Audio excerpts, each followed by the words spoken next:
તો હરિયાણામાં વિધાનસભાની ચૂંટણીનું મતદાન 22 જિલ્લાની 90 બેઠકો પર મતદાન કુલ 1031 મતદારો મેદાન હરિયાણામાં ભાજપ કોંગ્રેસ આપ અને બીએસપી જેજેપી જેવા મુખ્ય પક્ષો મેદાને સીએમ નાયબ સિંહ સૈની ભૂપેન્દ્ર હુડ્ડા છે મેદાને વિનેશ ફોગાટ અને દુષ્યંત ચૌટાલાના ભાવિનો થશે ફેસલો વિદેશ મંત્રી એસ જયશંકર પાકિસ્તાન જશે પાકિસ્તાનમાં આયોજિત એસસીઓ સમિટમાં ભાગ લેશે પાકિસ્તાનમાં 15 અને 16 ઓક્ટોબરે યોજાશે એસસીઓ સમિટ સુપ્રીમ કોર્ટે તિરુપતિ બાલાજી પ્રસાદ વિવાદમાં નવી એસઆઈટી રચવા આદેશ કર્યા આંધ્રપ્રદેશની સરકારની એસઆઈટી તિરુપતિ બાલાજી પ્રસાદ બનાવવામાં વપરાતા ઘીમાં ભેળસેળના આરોપોની તપાસ નહીં કરે સુપ્રીમ કોર્ટે કહ્યું તિરુપતિ પ્રસાદનો મામલો વિશ્વાસનો પ્રશ્ન છે સામેલ નહીં થાય સાથે જ આંધ્રપ્રદેશના 2 વરિષ્ઠ અધિકારીને પણ સામેલ કરો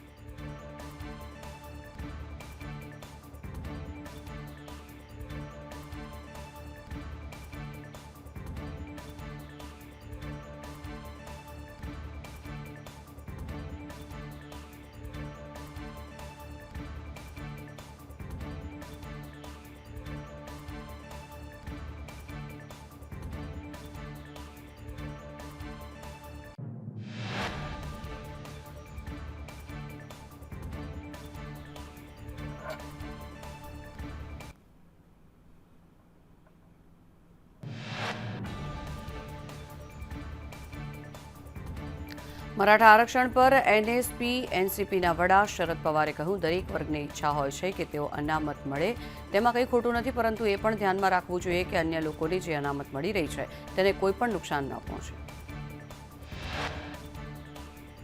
પુણેમાં 21 વર્ષીય યુવતી પર સામૂહિક દુષ્કર્મ પોપદેવ ઘાટ પર મિત્ર સાથે ફરવા ગઈ હતી તે દરમિયાન 3 અજાણ્યા શખ્સોએ દુષ્કર્મ આચર્યું બોલિવૂડ અભિનેતા ગોવિંદાને હોસ્પિટલમાંથી રજા આપવામાં આવી ગોવિંદા વ્હીલચેરમાં બેસીને હોસ્પિટલની બહાર આવ્યા 2 હાથ જોડી દર્શકોનો આભાર માન્યો જૂનાગઢ જેલમાંથી બહાર નીકળતા ગણેશ જાડેજાનું ગોંડલમાં ભવ્ય સ્વાગત ફટાકડા ફોડી બેન્ડ બાજા સાથે સ્વાગત કરાયું મોટી સંખ્યામાં સમર્થકો હાજર રહ્યા સોમનાથમાં બુલડોઝર કાર્યવાહી પર રોક લગાવવાનો સુપ્રીમ કોર્ટે ઇનકાર કર્યો અરજદારે કહ્યું આદેશને અવગણીને બુલડોઝર કાર્યવાહી થઈ જિલ્લાભરના 145 ગામોમાંથી દબાણો હટાવાયા સુપ્રીમ કોર્ટે રાજ્ય સરકારને જવાબ દાખલ કરવા કહ્યું 2 ધર્મના લોકોના દબાણો હટાવવાની કામગીરી કરાઈ આ અંગે 16 ઓક્ટોબરે વધુ સુનાવણી હાથ ધરાશે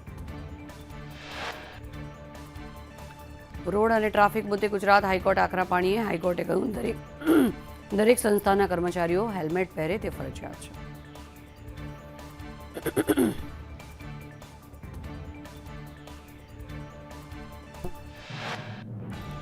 રાજકોટમાં અગ્નિકાંડ બાદ પણ કોર્પોરેશનના રેઢિયાળ તંત્રની પોલ ખુલી જય કિશન નામની 3 માળની બોગસ સ્કૂલ ધમધમી રહી હોવાનો સંદેશ ન્યૂઝના અહેવાલમાં ઘટસ્ફોટ જય કિશન સ્કૂલ પાસે શાળાની પરવાનગી બીયુ કે ફાયર એનઓસી ન હોવાનો ખુલાસો માવડી વિસ્તારમાં સૂચિતની જગ્યા પર ગેરકાયદેસર બાંધકામ કરી સ્કૂલ બનાવવામાં આવી જય કિશન સ્કૂલમાં 600 થી વધારે વિદ્યાર્થીઓ અભ્યાસ કરી રહ્યા છે 1.5 વર્ષમાં મનપાએ માત્ર એક જ નોટિસ આપી સંતોષ માન્યો શાળાના સંચાલકો સામે કોઈપણ પ્રકારની કાર્યવાહી ન કરાઈ રાજકોટ કોર્પોરેશનના આસિસ્ટન્ટ ટાઉન પ્લાનરે લૂલો બચાવ કરતા કહ્યું બાંધકામ તોડી પડાશે સંચાલકોની રાજકીય વગ અને વહીવટી સેટિંગ હોવાની ચર્ચાએ વેગ પકડ્યો ગૃહમંત્રી અમિત શાહે અડાલજમાં હીરામણી આરોગ્ય ધામનું લોકાર્પણ કર્યું 50 કરોડના ખર્ચે અત્યાધુનિક સુવિધાથી સજ્જ હોસ્પિટલ શાહે કહ્યું કે હીરામણી આરોગ્યધામનું નિર્માણ અભિનંદનીય કાર્ય છે નરહરી અમીન રાજનીતિમાં હંમેશા સ્થિર રહ્યા હીરામણી આરોગ્યધામમાં તમામ સેવા ઉપલબ્ધ કેન્દ્રીય ગૃહમંત્રી અમિત શાહે માણસાને આપી વિવિધ વિકાસ કાર્યોની ભેટ 250 કરોડના ખર્ચે 425 બેડની હોસ્પિટલનું ખાતમુહૂર્ત કરાયું 329 કરોડના વિકાસ કાર્યોનું ખાતમુહૂર્ત અને લોકાર્પણ અમિત શાહે કહ્યું હું માણસાનો છું એટલે મને અહીં સંતોષ મળે છે હું માણસામાં ભણ્યો અને મોટો થયો માણસાનો વિકાસ થતો જોઈ ખૂબ જ આનંદ થઈ રહ્યો છે ગાંધીનગરમાં એડીસી બેંકના શતાબ્દી સમારોહમાં અમિત શાહે સંચાલક મંડળને અભિનંદન પાઠવ્યા કહ્યું 100 કરોડના નફા સાથે બેંકે 100 વર્ષ પૂર્ણ કર્યા તે મહત્વની બાબત છે સીએમ ભૂપેન્દ્ર પટેલ કચ્છ અને ભુજની મુલાકાતે ભુજ એરપોર્ટ પર સીએમનું સ્વાગત કરાયું. માતાના મઢ આશાપુરા મંદિરે દર્શન કરવામાં આવ્યા. કચ્છને 123 કરોડના વિકાસ કામોની ભેટ અપાશે. અમિત શાહે ગાંધીનગરની બંને લોકસભામાં 473 કરોડના વિકાસના કાર્યો કર્યા અને ખાતમુહૂર્ત અને લોકાર્પણ કર્યા. શાહે વડાપ્રધાનના વખાણ કરતા કહ્યું, પીએમ અર્બન ડેવલપમેન્ટ પોલિસી લાવ્યા છે. છોટાઉદેપુરમાં સિવિલ હોસ્પિટલની મુલાકાત બાદ ચેતર વસાવાએ કહ્યું, હોસ્પિટલમાં પૂરતો સ્ટાફ ટેકનિશિયન નથી. ખાલી જગ્યાઓ ન ભરતા આદિવાસી લોકોને ભારે હાલાકીનો સામનો કરવો પડી રહ્યો છે. નસવાડીમાં ગઢબોરિયાદ ગામે સીએચસીના કામમાં ભ્રષ્ટાચાર. બિલ્ડિંગ અને સ્ટ્રક્ચરના કામમાં બ્લેક કોટનનો ઉપયોગ કરવામાં આવતો હોવાનું કોન્ટ્રાક્ટર દ્વારા સ્વીકારવામાં આવ્યું. કામગીરી ચાલુ છતાં પીઆઈયુના ઇજનેરોની ગેરહાજરી જોવા મળી. ગુજરાત યુનિવર્સિટીમાં મેમ્બરની નિમણૂકને લઈને વિવાદ. જીસીસીઆઈની જાણ બહાર મનન દાણીની એક્ઝિક્યુટિવ કાઉન્સિલિંગમાં નિમણૂક કરવામાં આવી. જીસીસીઆઈએ ગુજરાત યુનિવર્સિટીને પત્ર લખ્યો.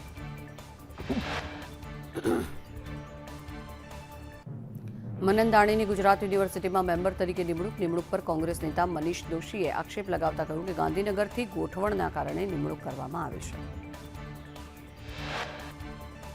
ભાજપ નેતાની કાઉન્સિલિંગ મેમ્બરમાં નિયુક્ત મુદ્દે ગુજરાત યુનિવર્સિટીના વીસી નીરજા ગુપ્તાની સ્પષ્ટતા. કહ્યું, જીસીસીઆઈના કોટામાંથી અમારે એક સભ્ય લેવાનો હોય એવો નિયમ નથી કે અમારે તેની ભલામણની જરૂર હોય. એએમસી કચેરીમાં એએમસીના જ કર્મચારીઓનો વિરોધ. કર્મચારીઓએ કમિશનર કચેરી બહાર રામધૂન બોલાવી એએમસીના સેનેટરી ઇન્સ્પેક્ટર પર હુમલાનો વિરોધ. અમદાવાદમાં 12 ઓક્ટોબરથી 14 જાન્યુઆરી સુધી યોજાશે શોપિંગ ફેસ્ટિવલ. સીજી રોડ અને સિંધુ ભવન માર્ગ પર ફેસ્ટિવલ. પૂર્વમાં નિકોલ અને કાંકરિયા વિસ્તારમાં શોપિંગ ફેસ્ટિવલ યોજાયું. અમદાવાદ મલ્ટી લેવલ પાર્કિંગમાં વાહન પાર્ક કરનારા માટે સુવિધા. અમદાવાદ મ્યુનિસિપલ કોર્પોરેશન ફીડર બસની સુવિધા શરૂ કરશે. પાર્કિંગની આસપાસ 2 થી 3 કિલોમીટરના વિસ્તારમાં દોડશે બસ. ઊંઝા એપીએમસી ડિરેક્ટર્સ બોર્ડની ચૂંટણીની યાદી જાહેર. મંડળીઓની પ્રથમ યાદી જાહેર કરવામાં આવી. યાદીમાંથી ચેરમેન દિનેશ પટેલના જૂથના દબદબાની ચર્ચા. યાદીમાં ખેડૂતની 22 મંડળી, ખરીદ વેચાણ સંઘની 3 મંડળી રદ. એમએલએ કિરીટ પટેલ અને પૂર્વ એમએલએ નારાયણભાઈ પટેલ જૂથમાં સોંપે. બંનેની પેનલની મોટાભાગની મંડળીનો સફાયો. રાજકોટ સિવિલમાં દુખાવાની દવાનો અભાવ. દુખાવા માટે અપાતા ડાયક્લોરિન ઇન્જેક્શનનો જથ્થો પણ છેલ્લા 15 દિવસથી પૂર્ણ થઈ ચૂક્યો છે. અસહ્ય દુખાવામાં અપાતા ડાયક્લોરિન ઇન્જેક્શનની અછતથી દર્દીઓને ભારે હાલાકી. તો સિવિલમાં દર્દીને માત્ર પેરાસિટામોલના ઇન્જેક્શન આપીને સારવાર આપવામાં આવી રહી છે. ઇન્જેક્શનના અભાવ મુદ્દે હોસ્પિટલ તંત્રએ કહ્યું કે દુખાવાના ઇન્જેક્શનની થોડા દિવસથી અછત વર્તાઈ રહી છે. ભાવનગરમાં સ્ટેટ જીએસટીની કાર્યવાહી. બિલ વગર માલની હેરફેર કરતા લોકો સામે તવાઈ. બિલ વગર માલની હેરફેર કરતા 58 જેટલા લોકોને દંડ કરવામાં આવ્યા. દ્વારકાના શિવરાજપુર બીચ મુદ્દે તંત્ર એક્શન મોડમાં. એનઆઈડબ્લ્યુએસની ટીમે બીચ પર ધંધાર્થીઓ સાથે મીટિંગ કરી. વોટર સ્પોર્ટ્સ પ્રવૃત્તિઓ માટે નિયમો ઘડવા માટે ચર્ચા કરવામાં આવી. ચોટીલામાં તંત્રની બેદરકારી કે વાલા દવલાની નીતિ જોવા મળી. એક બાજુ અનેક વિસ્તારો સારા રોડથી વંચિત છે તો બીજી તરફ મનહર પાર્ક સોસાયટીમાં પણ સીસી રોડ બન્યો છે. કચ્છના રાપરમાં ખનીજ ચોરી સામે કાર્યવાહી હાથ ધરવામાં આવી. ભચાઉ પ્રાંત અધિકારી અને ખાણ ખનીજ વિભાગે કાર્યવાહી હાથ ધરી. કાર્યવાહીમાં ગેરકાયદેસર પરિવહન કરતી 18 ટ્રકો ઝડપીને 5 કરોડ 40 લાખનો મુદ્દામાલ કબજે કરાયો. મહેસાણાના બહુચરાજીમાં મંદિરને તોડવાની કામગીરી શરૂ કરાઈ. જૂનું મંદિર તોડીને ગુલાબી પથ્થરમાંથી નવીન મંદિર બનાવવામાં આવશે. 3 વર્ષમાં 80 કરોડના ખર્ચે બનાવાશે મંદિર. અલંગમાં વિશ્વનું સૌથી મોટું શિપ ભંગાવવા માટે આવ્યું. રશિયાનું ફિશ ફેક્ટરી શિપ અલંગના કાંઠે પહોંચ્યું. 1980માં બનાવાયું હતું મોટર વેસલ દીવો શિપ. અલંગના 169 પ્લોટના માલિકે ખરીદ્યું જહાજ. માતાના મઢ ખાતે એસટી બસમાં મુસાફરોની ભારે ભીડ. એસટી બસમાં બેસવા મુસાફરોએ ધક્કામુક્કી કરી. માતાના મઢથી પરત ફરતા ભીડ ઉમટી. સમગ્ર ઘટનાનો વિડીયો વાયરલ થયો. નવરાત્રિમાં ખેલૈયાઓ માટે સારા સમાચાર. નવરાત્રિમાં વરસાદની સંભાવનાઓ નહીવત. દક્ષિણ ગુજરાતમાં છૂટાછવાયા વરસાદની આગાહી. સુરત અને નવસારી સામાન્ય ઝાપટા પડી શકે છે. હાલ રાજ્યમાં એક પણ વરસાદી સિસ્ટમ સક્રિય નહીં. તો આવનારા દિવસોમાં ચોમાસું વિદાય લેશે. આવનાર 3 દિવસમાં ગરમીનો પારો પણ ઉચકાશે. અમદાવાદમાં એક સપ્તાહમાં 33 થી 35 ડિગ્રીની સંભાવના.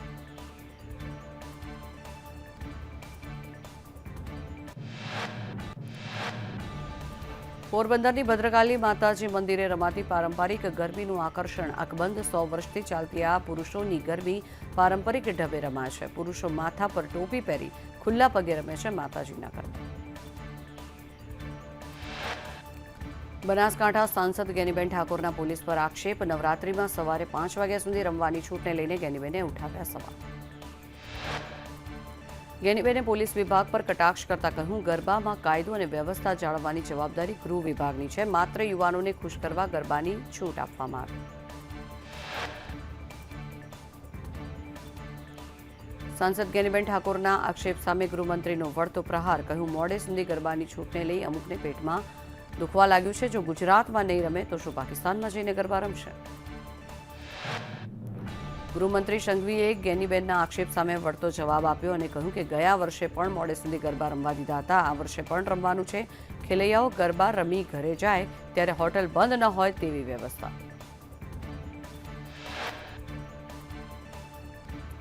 તો ફરી એકવાર ગૃહ રાજ્યમંત્રીના નિવેદન પર ગેનીબેને પ્રહાર કર્યા. કહ્યું, આપણે પાકિસ્તાન જવાની જરૂર નથી. કાયદો અને વ્યવસ્થા જાળવવાની જવાબદારી ગૃહ વિભાગની છે.